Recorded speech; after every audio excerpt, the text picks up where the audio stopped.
華仔啊華仔，你真係要快啲好返啊！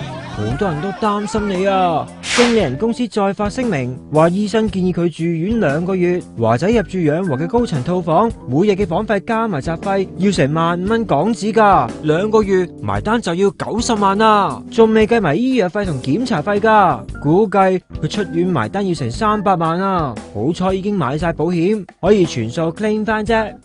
或者每次拍廣告定拍戲，甚至係演唱會，都會買重保險噶。佢同道地合作超過10年，道地都幫佢買咗保險，據知金額有成5000萬美金噶。保險公司除咗會賠償醫療費，仲要賠華仔因為受傷停工嘅損失啊。至於賠幾多，就要華仔嗰邊計翻條數先至知啦。除咗華仔，好多明星為安全計都會投大額保險噶。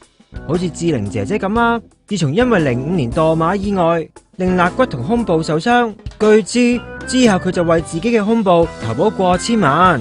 不過韓國女神全智賢仲誇張，單係雙腳嘅保額就高達2000萬啊！加上其他部分，好似靚樣同手臂夾埋嘅保費成億噶。而羅霸 J.Lo 除咗聲靚出名，仲有個 pet 啊，生招牌嚟噶嘛。佢投咗成2.1億保險噶，不過都有唔受保嘅例子嘅，就係後生出名係膽正命平嘅成龍啊，以前成日喺電影入面玩命。佢話過自己喺亞洲已經俾保險公司列為黑名單，冇人夠膽受保啊。